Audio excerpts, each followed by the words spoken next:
ಹೈದರಾಬಾದ್ನ ಚಾರ್ಮಿನಾರ್ ಬಳಿಯ ಗುಲ್ಜಾರ್ ಹೌಸ್ನಲ್ಲಿರುವ ಆಭರಣ ಅಂಗಡಿಯಲ್ಲಿ ಇವತ್ತು ಮುಂಜಾನೆ ಅಗ್ನಿ ಅವಘಡ ಸಂಭವಿಸಿತು. ದುರಂತದಲ್ಲಿ ಮೃತಪಟ್ಟವರ ಸಂಖ್ಯೆ 17ಕ್ಕೆ ಏರಿಕೆಯಾಯಿತು. 17 ಜನರ ಪೈಕಿ 8 ಮಕ್ಕಳಿದ್ದಾರೆ. ಘಟನೆಯಲ್ಲಿ ಹಲವರು ಗಾಯಗೊಂಡಿದ್ದಾರೆ. ಎಲ್ಲರನ್ನ ಚಿಕಿತ್ಸೆಗಾಗಿ ಹತ್ತಿರದ ಆಸ್ಪತ್ರೆಗೆ ಸ್ಥಳಾಂತರ ಮಾಡಲಾಗಿದೆ. ಗಾಯಾಳುಗಳಲ್ಲಿ ಕೆಲವರ ಸ್ಥಿತಿ ಗಂಭೀರವಾಗಿದೆ. ಘಟನೆಗೆ ತೆಲಂಗಾಣ ಸಿಎಂ ರೇವಂತ್ ರೆಡ್ಡಿ ದುಃಖವನ್ನು ವ್ಯಕ್ತಪಡಿಸಿದ್ದಾರೆ. ಕೇಂದ್ರ ಕಲ್ಲಿದ್ದಲು ಸಚಿವ ಕಿಶನ್ ರೆಡ್ಡಿ, ಎಂಐಎಂ ಸಂಸದ ಓವೈಸಿ ಸ್ಥಳಕ್ಕೆ ಭೇಟಿ ನೀಡಿ ಪರಿಸ್ಥಿತಿಯನ್ನು ಅವಲೋಕಿಸಿದರು. ಘಟನೆಗೆ ಪ್ರಧಾನಿ ಮೋದಿ ಆತಂಕವನ್ನು ವ್ಯಕ್ತಪಡಿಸಿದ್ರು. ಮೃತರ ಕುಟುಂಬಗಳಿಗೆ ಸಂತಾಪ ಸೂಚಿಸಿ 2 ಲಕ್ಷ ಹಾಗೂ ಗಾಯಾಳುಗಳಿಗೆ 50,000 ಪರಿಹಾರವನ್ನು ಘೋಷಿಸಿದ್ದಾರೆ. ಪ್ರಾಥಮಿಕ ತನಿಖೆಯಲ್ಲಿ ಶಾರ್ಟ್ ಸರ್ಕ್ಯೂಟ್ನಿಂದಾಗಿ ಘಟನೆಯಾಗಿದೆ ಅಂತ ಗೊತ್ತಾಗಿದೆ. ಧರ್ಮಸ್ಥಳ ಮೂಲದ ಏರೋನಾಟಿಕ್ ಎಂಜಿನಿಯರ್ ನಿಗೂಢ ರೀತಿಯಲ್ಲಿ ಸಾವನ್ನಪ್ಪಿದ ಘಟನೆ ಪಂಜಾಬ್ನಲ್ಲಿ ಆಗಿದೆ. ಧರ್ಮಸ್ಥಳ ಸಮೀಪದ ಬೋಳಿಯೂರು ನಿವಾಸಿ ಸುರೇಂದ್ರ ಹಾಗೂ ಸಿಂಧೂದೇವಿ ದಂಪತಿಗಳ ಪುತ್ರಿ 22 ವರ್ಷದ ಆಕಾಂಕ್ಷ ಎಸ್ ನಾರಾಯಣ್ ಏರೋನಾಟಿಕ್ಸ್ ಇಂಜಿನಿಯರಿಂಗ್ ಮುಗಿಸಿದರು. ಪಂಜಾಬ್ನ LCU ಪಗ್ವಾಡ ಕಾಲೇಜಿನಲ್ಲಿ ಏರೋನಾಟಿಕ್ಸ್ ಇಂಜಿನಿಯರಿಂಗ್ ಮುಗಿಸಿದ್ದ ಆಕಾಂಕ್ಷ ಕಳೆದ 6 ತಿಂಗಳಿನಿಂದ ದೆಹಲಿಯಲ್ಲಿ ಸ್ಪೇಸ್ ಜೆಟ್ ಏರೋಸ್ಪೇಸ್ನಲ್ಲಿ ಎಂಜಿನಿಯರ್ ಆಗಿ ಕೆಲಸವನ್ನು ಮಾಡ್ತಾ ಇದ್ರು. ಹೆಚ್ಚಿನ ತರಬೇತಿಗಾಗಿ ಜರ್ಮನ್ಗೆ ತೆರಳೋದಕ್ಕಾಗಿ ತಯಾರಿ ನಡೆಸಿದಂತಹ ಆಕಾಂಕ್ಷ ಕೆಲ ಶೈಕ್ಷಣಿಕ ದಾಖಲೆಗಳನ್ನು ಪಡೆಯೋದಕ್ಕೆ ಕಾಲೇಜಿಗೆ ಹೋಗಿದ್ರು.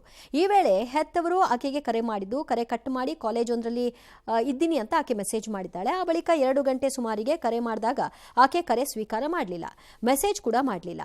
ಬಳಿಕ ಪೊಲೀಸರು ಆಕಾಂಕ್ಷಾಳ ತಂದೆಗೆ ಕರೆ ಮಾಡಿ, ನಿಮ್ಮ ಮಗಳು ಕಾಲೇಜಿನ 4ನೇ ಮಹಡಿಯಿಂದ ಬಿದ್ದು ಸಾವನ್ನಪ್ಪಿದ್ದಾಳೆ ಅಂತ ವಿಷಯ ಮುಟ್ಟಿಸಿದ್ದಾರೆ. ಆದರೆ ನನ್ನ ಮಗಳು ಆತ್ಮಹತ್ಯೆ ಮಾಡಿಕೊಳ್ಳುವಂತಹ ಮನಸ್ಥಿತಿ ಅಲ್ಲ, ಕೊಲೆ ಇದು ಅಂತ ಅವರು ಆರೋಪವನ್ನು ಮಾಡಿದ್ದಾರೆ. ಪೊಲೀಸರು ತನಿಖೆಯನ್ನು ನಡೆಸ್ತಾ ಇದ್ದಾರೆ.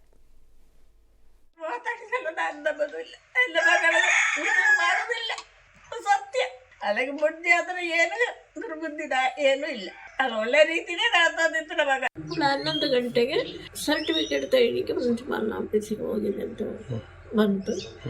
ಅಲ್ಲಿಂದ ಮತ್ತೆ ಅವಳ ಅಮ್ಮ ಫೋನ್ ಮಾಡಿದ್ರು. 11 ಗಂಟೆ ಅದ್ರೊಳಗೆ ಹೋದ್ಮೇಲೆ ಫೋನ್ ರಿಸೀವ್ ಮಾಡ್ತಾ ಇದ್ರು. ಏನಾಯ್ತು?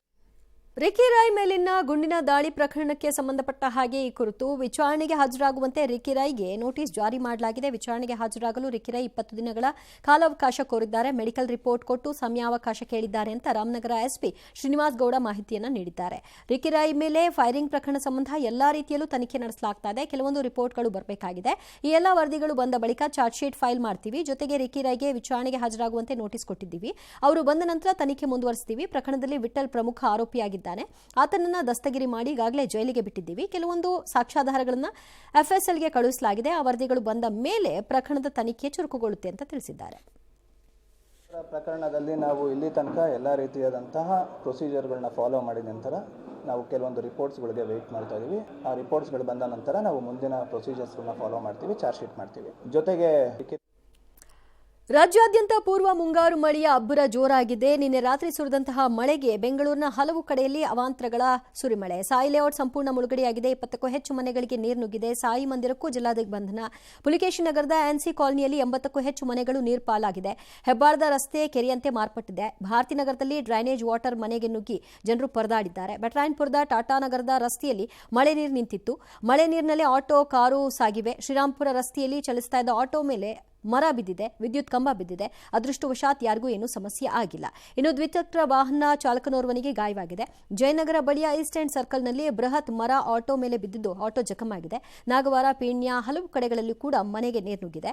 ಇನ್ನು ಬೆಂಗಳೂರಿನಲ್ಲಿ ಮಳೆಯಿಂದಾಗಿ ಅವಾಂತರಗಳು ಕುರಿತು ಡಿಸಿಎಂ DK ಶಿವಕುಮಾರ್ ಮಾಹಿತಿಯನ್ನು ಪಡೆಯಲಿದ್ದಾರೆ. BBMP ಕಂಟ್ರೋಲ್ ರೂಮ್ಗೆ ಭೇಟಿ ನೀಡಿ ಪರಿಶೀಲನೆಯನ್ನು ನಡೆಸಲಿದ್ದಾರೆ.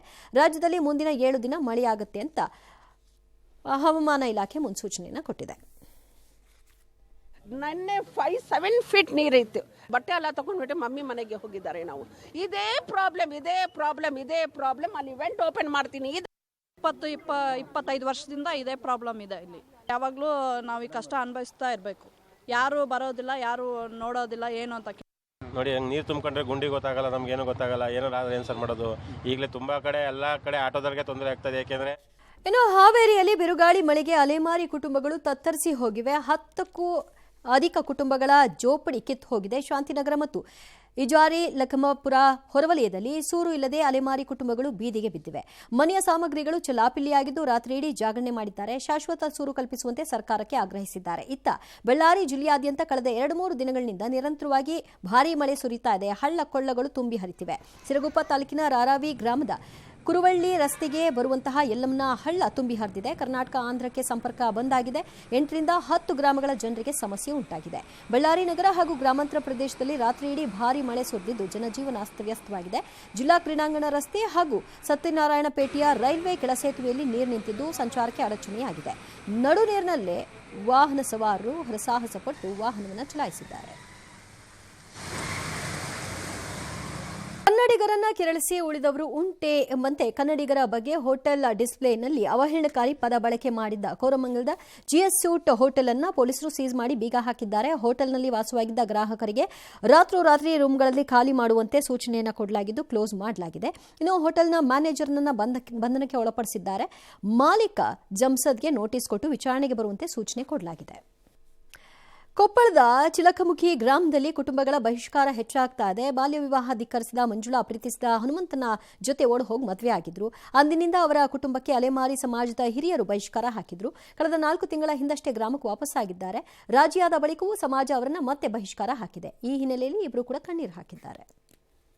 ಭಾರತೀಯ ಬಾಹ್ಯಾಕಾಶ ಸಂಶೋಧನಾ ಸಂಸ್ಥೆ 101ನೇ ಮಿಷನ್ನ ವಿಫಲವಾಗಿದೆ. ಇಂದು ಬೆಳಗ್ಗೆ 5:58ಕ್ಕೆ ಆಂಧ್ರದ ಶ್ರೀಹರಿಕೋಟಾದಲ್ಲಿ PSLV C-61 ರಾಕೆಟ್ ಉಡಾವಣೆಯಾಗಿತ್ತು. 3ನೇ ಹಂತದಲ್ಲಿ ಉಪಗ್ರಹ ಸಂಪರ್ಕ ಕಳೆದುಕೊಂಡು ನಿರ್ದಿಷ್ಟ ಕಕ್ಷೆಗೆ ತಲುಪಲಾಗದೆ ವಿಫಲವಾಯಿತು. ಈ ಬಗ್ಗೆ ಇಸ್ರೋ ಮುಖ್ಯಸ್ಥ ವಿ ನಾರಾಯಣನ್ ಮಾಹಿತಿಯನ್ನ ನೀಡಿದ್ದು, 3ನೇ ಹಂತದಲ್ಲಿ ತಾಂತ್ರಿಕ ಸಮಸ್ಯೆಗಳು ಕಂಡುಬಂದ ಹಿನ್ನೆಲೆಯಲ್ಲಿ ಇದನ್ನು ಯಶಸ್ವಿಗೊಳಿಸಲಿಕ್ಕಾಗಲಿಲ್ಲ. ಮುಂದೆ ಯಶಸ್ಸನ್ನು ಕಾಣ್ತೀವಿ ಅಂತ ಹೇಳಿದ್ದಾರೆ. ಇಸ್ರೇಲ್ ಪ್ಯಾಲೆಸ್ಟೈನ್ ನಡುವೆ ರಕ್ತಪಾತ ಮುಂದುವರೆದಿದೆ. ಗಾಜಾ ಪಟ್ಟಿ ಮೇಲೆ ಇಸ್ರೇಲ್ ನಡೆಸಿದ ವೈಮಾನಿಕ ದಾಳಿಯಲ್ಲಿ 125ಕ್ಕೂ ಹೆಚ್ಚು ಪ್ಯಾಲೆಸ್ಟೈನಿಯರು ಬಲಿಯಾಗಿದ್ದಾರೆ. ಇಸ್ರೇಲ್ ಬಾಂಬ್ ದಾಳಿಗೆ ಬೃಹತ್ ಕಟ್ಟಡಗಳು ನೆಲಸಮವಾಗಿದೆ. ಮೃತಪಟ್ಟವರಲ್ಲಿ ಮಹಿಳೆಯರು, ಮಕ್ಕಳು ಇದ್ದಾರೆ.